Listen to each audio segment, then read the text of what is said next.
following an unprecedented attack on Iran's nuclear facilities. Are we a nation at war? Here to discuss it is Rick Mullaney, director of the Shercliffe, executive director of the Public Policy Institute at Jacksonville University. Good morning, Rick. Nice to have you back. Good morning, Ann. It's great to be with you. So I want to ask you that. It's a question a lot of people are asking at this point. Are we at war? Well, certainly, if you look at the vice president's answer yesterday on Meet the Press, he said we are not at war with Iran. We are at war with their nuclear program.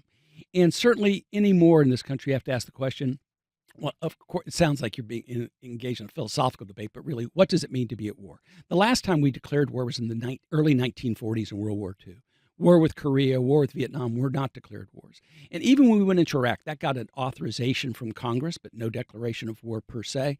And of course, you said President Obama with the bombing of Libya back in 2011, were we at war then? So right now, if you go to the Trump administration, they view this as a limited, targeted execution on 3 nuclear sites that is designed to do away with their nuclear program and to bring them to the bargaining table to end what they're doing. I don't think if you ask them that question, in fact, Vice President Vance said it explicitly, they do not view us as being at war. If you were to ask Iran that, they may have a very different answer. Well, let's take a listen. You mentioned the vice president speaking on Meet the Press this weekend. Let's hear a little of what he had to say.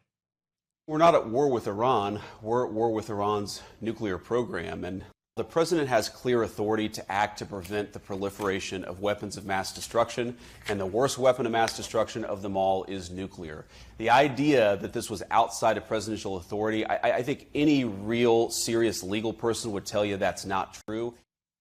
To your point, there is precedent in recent years, there really haven't been these declarations of war. The secrecy that surrounded this and surround a lot of our previous incursions would seem to preclude getting congressional approval in that way if you wanted to maintain secrecy. It's hard to imagine that an event that was as well kept as this one could have remained that way if they'd gone to Congress first. Sir, you're going to the practicality of it, and you're exactly right on the practicality. Could you imagine having the debate in advance, getting it authorized, and then you find that all the uranium has been moved to another site as the Iranians are watching this debate play out in Congress?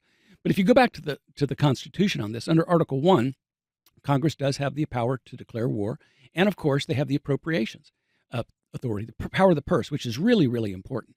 Under Article 2, however, the president is commander-in-chief, and under the 1973 War Powers Act, the executive branch can engage in those initial strikes, but after that, they have to notify Congress. And if they're going to have further escalation or further action, that requires within 60 to 90 days approval from Congress. So I think it's an uphill argument to suggest that for the president he did not have the authority. However, if he continues, the argument becomes much stronger and becomes a much more difficult circumstance if we continue down this path.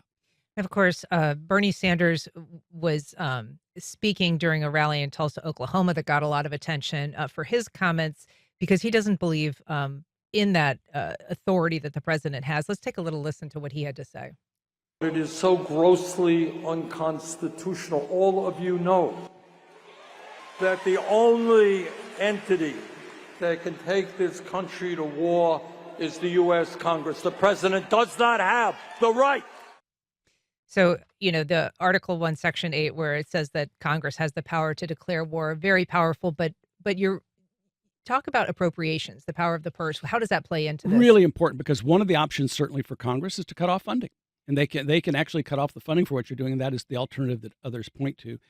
But the senator, a number of people do agree with him, but I think the majority probably take a little bit of a different view. But like I said, Ann, if this were to continue, and that is the question of the hour, what happens next? That really is the question that we're all asking.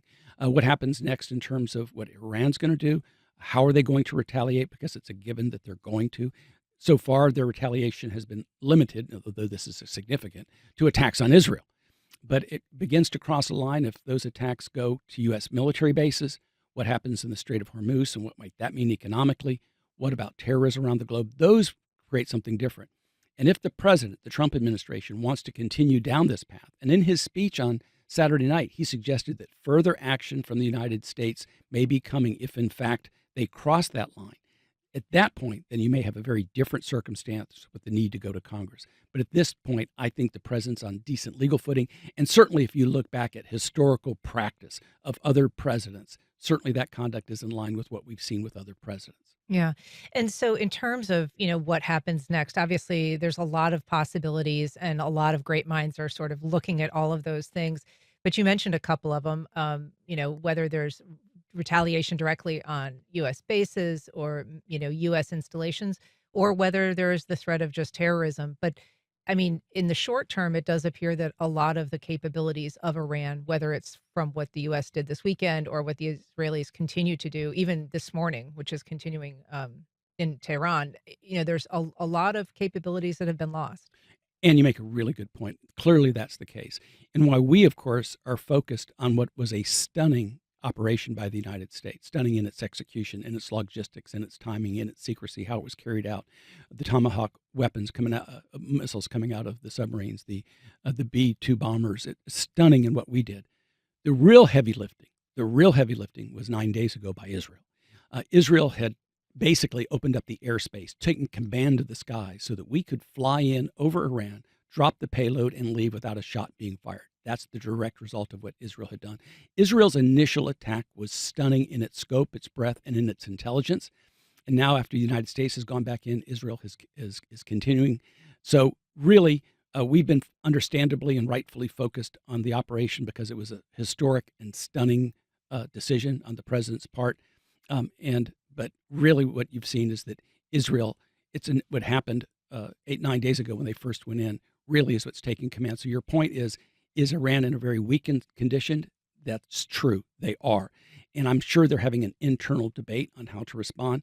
There's the short-term concern, but I think we may have embedded within Iran a desire for decades to come. We have to really measure what does this mean in the long run, because what they're going to do both in the near term and what they're going to do in the long term. If you're just joining us, we were talking to public policy expert Rick Mullaney about this weekend's surprise attack by the U.S. on Iran's nuclear facilities. If you have questions or comments that you want to share, you can join the conversation by calling 904-549-2937. You can also email firstcoastconnect@wjct.org, or you can reach out on X, Instagram, or Facebook at FCC On Air. A comment from Ed on Facebook saying both Presidents Obama and Clinton did military actions without congressional approval, which is something you've kind of pointed out. This is a military town, Rick, and I just kind of want to ask a little bit about, how that changes how some people think about engaging in a short or long term war, like we're looking at here. I should say we reached out to the officials at Mayport, and they said that there are no local impacts to Mayport and no ships or sailors have deployed from Mayport in response to the U.S. strikes in Iran. But the USS Sullivan's is in the Mediterranean. That's something that they were deployed late last year for, a different reason. The USS Winston Churchill also departed Mayport Saturday. But again, none of these known to be directly because of, and we're seeing some images of the USS Sullivan's right now if you're watching our live stream. Again, that they're not there in response, but like all troops, there's this sense of vulnerability. Well, there is, and there's really high alert for our forces all around the globe. But remember, we have over 40,000 troops at various bases in the Middle East. In fact, we're in closer proximity to Iran than Israel is. So Iran, Our troops, yeah. Our troops are. So they could use conventional missiles to get there if they made that decision, which I think would be fateful and a big mistake on their part if they were to actually do that. But around the globe, there's a heightened alert. And so if the question is, what are we doing here? The answer, I think, is consistent with what you've heard. No direct impact right now, other than the fact that I am confident that everybody is on high alert. That they've announced that we are. We don't know what comes next exactly, and that's one of the great challenges here. It's like I've said before. It's one thing to throw a punch, but it typically means another one's coming your way. And so we have to be prepared for what comes next, and we don't know exactly what that is. Sure, and we know that there's been, an effort to evacuate, citizens in Israel, Americans that are there if they are wanting to leave, and also just some impacts in civilian life. Airports that have shut down in the Middle East because there's been some sense that there might be GPS interference with some of these planes landing. And so, in Dubai, there's other places that have closed their air operations because um, of this weekend fighting. A lot of precautions are being taken. You've seen that in U.S. embassies, which is one possible target. You've seen it on the high alert on our bases in the Middle East. You've seen it with the evacuation of American personnel, both in Israel, which by 700,000 or 800,000 Americans in Israel. So, you're exactly right. There is this sort of tense anticipation of what may come. So far, this is between Iran and Israel as far as the back and forth, and a big launch by Israel today, but an attack yesterday by Iran against Israel. Uh, so it is a time of tremendous uncertainty. Let's talk a little bit about impact, because we know that when this strike was announced, the president said that the facilities there were, quote, completely and totally obliterated. And then just a short while after, chairman of the Joint Chiefs and his defense secretary spoke about it in not quite as strong terms. And then yesterday, the vice president describing it as substantially delaying the nuclear program that Iran had advanced. We don't know yet, I guess, whether which is true. Well, whether it's to the extent that the president portrayed, we don't know. It does appear from the reports this was very substantial, very significant, and a major setback for the nuclear program in Iran. In fact, even without our attack, the Israeli attack was a major setback for Iran. It will take some time to determine the exact extent of this. One thing to keep in mind is that Israel did not have the military capability to do this. I'm talking about the bunker busters in particular, the 7 planes and we dropped 14. And now you're seeing some follow-up today by Israel in those areas. But I have a great deal of respect for Israeli intelligence. I have a feeling they will know before anyone else, and that they may take the steps they think that are necessary, because one thing is clear from Israel's perspective. This represented a threat to their very existence, and they felt there was a compelling need to proactively take out this nuclear capability, because the trajectory of Iran was to get a nuclear weapon. You could look at the enrichment of the uranium, which is over 60%, well above what's needed for peaceful means. Nobody is really in doubt that they were on the pathway to a nuclear weapon. The debate is how far along that pathway. Was it weeks? Was it months? How far exactly is that? And some people, you've seen conflicting intelligence reports on that. Well, it's no small matter, right? I mean, we should say that, just in March, Tulsi Gabbard was testifying to Congress saying that, according to the Intelligence Committee, quote, Iran is not building a nuclear weapon, and that their supreme leader has, quote, not authorized the program that he suspended in 2003.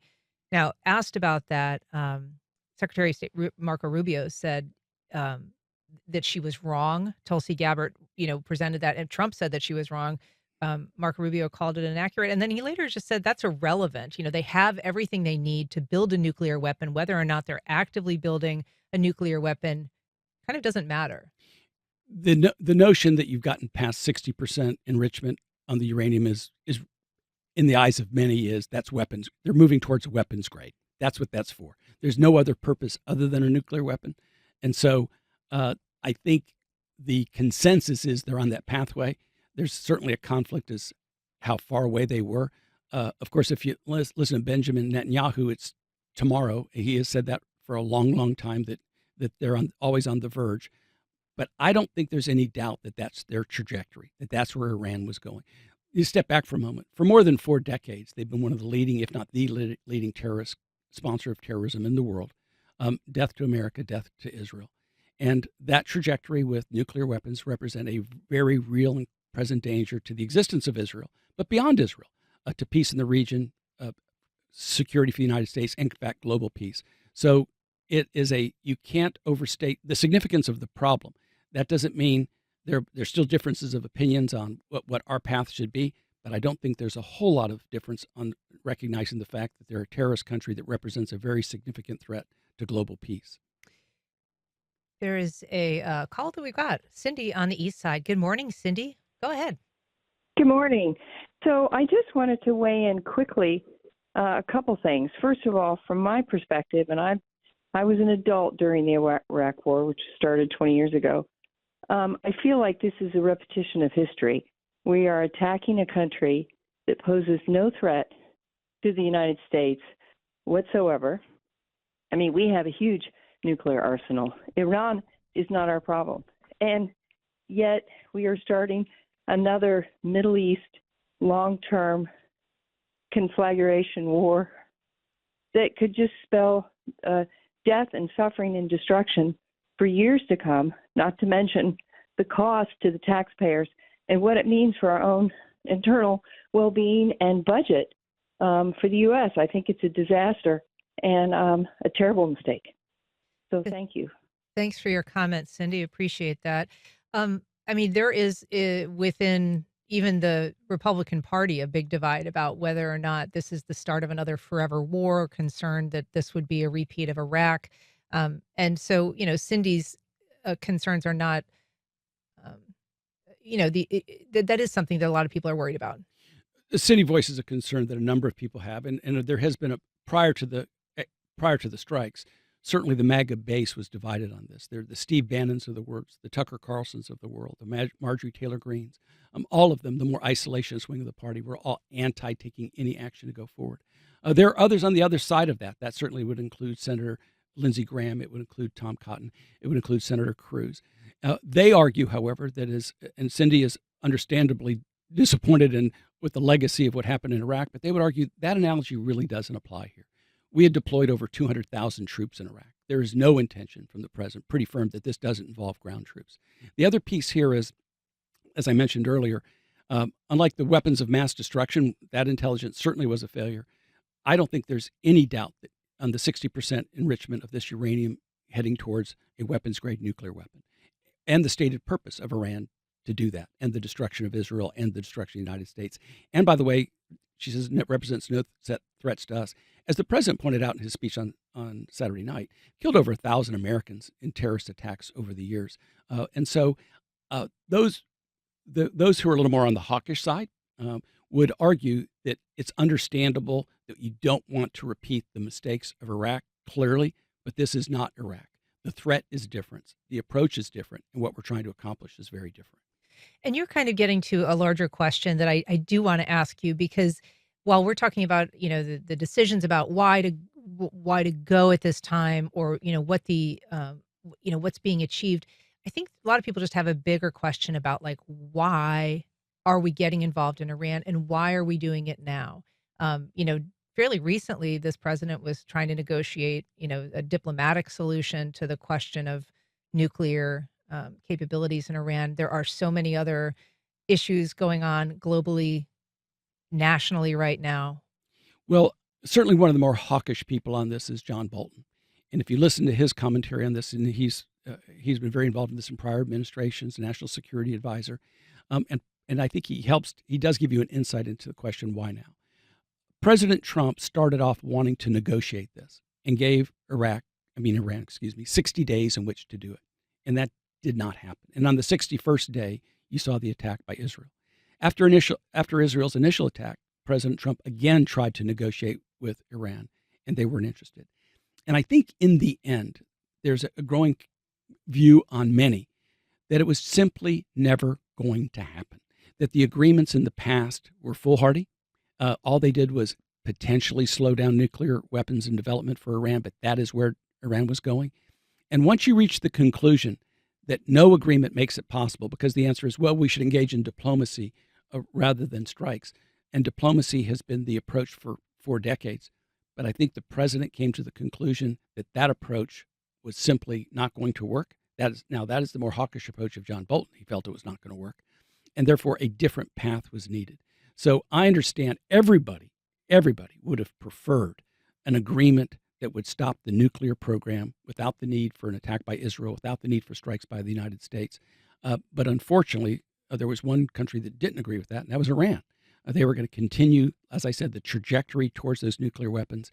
And so in answer to your question of why now, I think in the eyes, at least Israel, it was, in their view, inevitable that they would have to take it out, because no one else was going to initiate that, and they initiated it.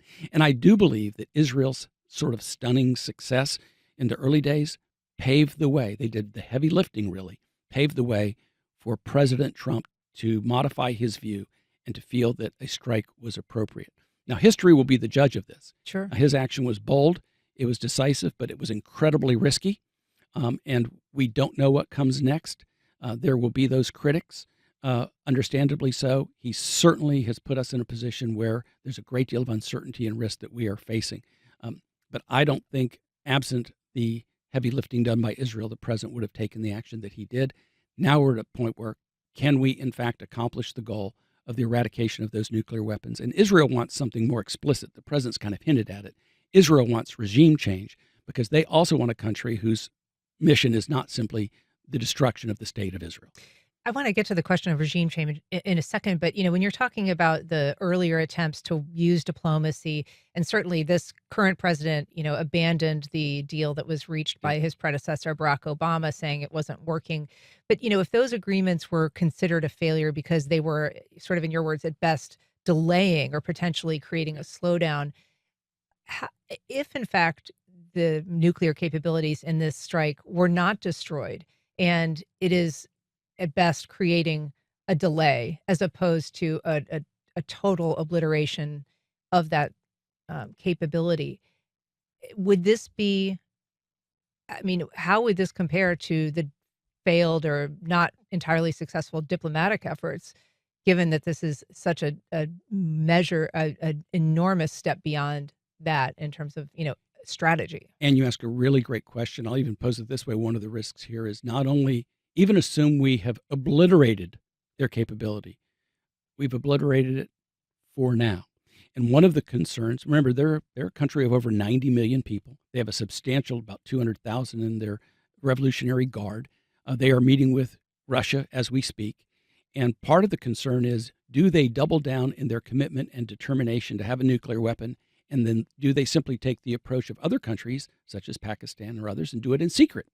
And because there are 9 nuclear powers in the world today, and so for Iran, it could very well be major setback. Yes. Set you back years. Yes. Is it over? Not so sure about that. The question is, do you have to come back and do this again at some point in the future? Are they simply going to become more secretive and more determined? And that's one of the challenges that we face. David emailed to your question about why now, since they've been days away from a bomb for the last 20 years, to distract from what Netanyahu is doing in Gaza and to distract from Trump's disastrous administration in this country, plain and simple. We also have a call from Calder in Springfield. Go ahead, Calder. Hi, echoing the comment that you just read, I think there's a huge, blind side as we're talking about whether this was a strategic move to make. You've got thousands of children and women and families starving, trying to get food, being killed. The genocide in Gaza continues, which is also funded by the U.S. And I'm just wondering, with your guest, what is the hypocrisy that we have so many nuclear weapons and we have this huge military complex, but yet any other country trying to defend themselves or get a nuclear weapon is going to be preemptively attacked, which you're not even considering if the goal here is to not proliferate and have terrorism. Look at Gaza. What a better way to recruit people for Hamas than making more orphans. They're going to be angry at the United States. And the exact same thing is happening in Iran right now. And I think it's interesting with the media, they say we're taking out these nuclear sites, but zero mention is made of the civilians and the mothers and the families that are being killed. They are never mentioned. The same thing with Gaza. And I'm just wondering with your guests, here we are in this country. We've got homeless people. We've got no health care. We've got education that is not paid for. We have so many problems, and yet billions of dollars, trillions, are being spent waging yet another war. Thank you. Thanks, Calder.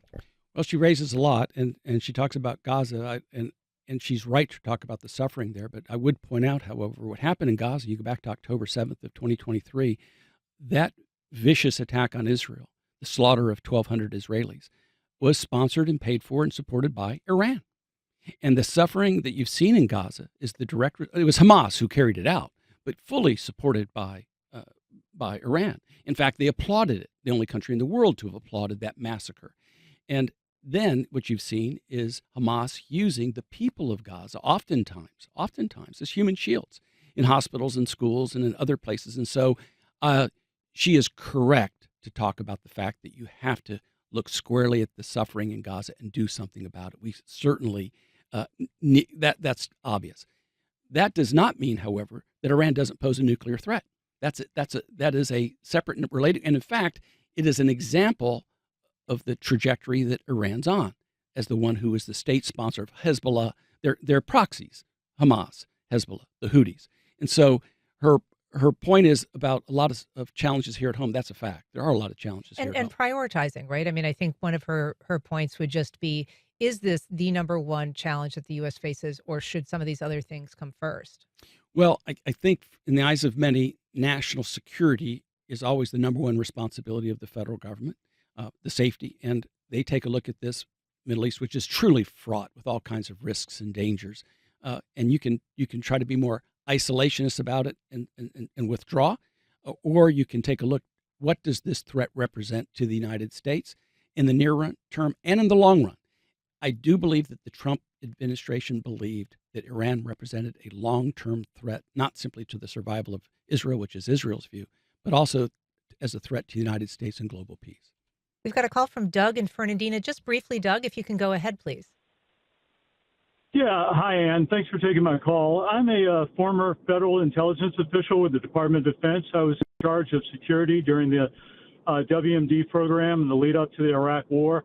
I just wanted to comment on something one of your former callers said about the intelligence that was put out in the lead up, that she is completely correct. What was put out to the United States public at large was entirely false. There was no actual indications that Iraq had any type of WMD program. We found no evidence of a biological or nuclear threat. And the only chemical weapons we found were sarin gas artillery rounds that were actually supplied to Iraq by the U.S. military themselves. So while Israel, as your guest says, Israel does have a vaunted intelligence program, they also have a vested interest in drawing the United States into a conflict with Iran for their own purposes. And so I think, what Tulsi Gabbard has said and what she has relayed is probably mostly accurate, not in keeping with what the administration wants to be put out to the public, but what the actual facts are on the ground. So I think your guest saying that they're going to trust the Israeli intelligence and what Israel is putting out to us and the world at large, I think needs to be taken with a large grain of salt. Thanks, Doug. Good Well, perspective. Doug is exactly correct on that's the legacy of Iraq. That's why Iraq is such a stain on the history, is because of what he just said. We now know what he just said is accurate. But I don't think the United States is simply trusting Israel on intelligence. Independent intelligence and independent verification has suggested the enrichment of the uranium above 60%. Everyone knows that is heading towards weapons grade. Now, the timing is what people are disputing. Clearly, Netanyahu always says it'll be tomorrow. It'll be next week. President Trump has echoed some of those thoughts recently about how near he thought they were. But I don't think anyone doubts the fact that they have a nuclear program, that it's underground. In fact, the debate is, have they moved some of their uranium and their enriched uranium? Yeah, for one of those facilities. That's been one of the big questions here. So I don't think the debate is the direction that Iran was heading on, or that they're a terrorist nation, or that they were backing Hamas and Hezbollah. That's not the debate. The debate is, was this the right strategic move given all the circumstances? And I think really smart people, really good people, can come to different conclusions on this question as to whether this was the right thing to do.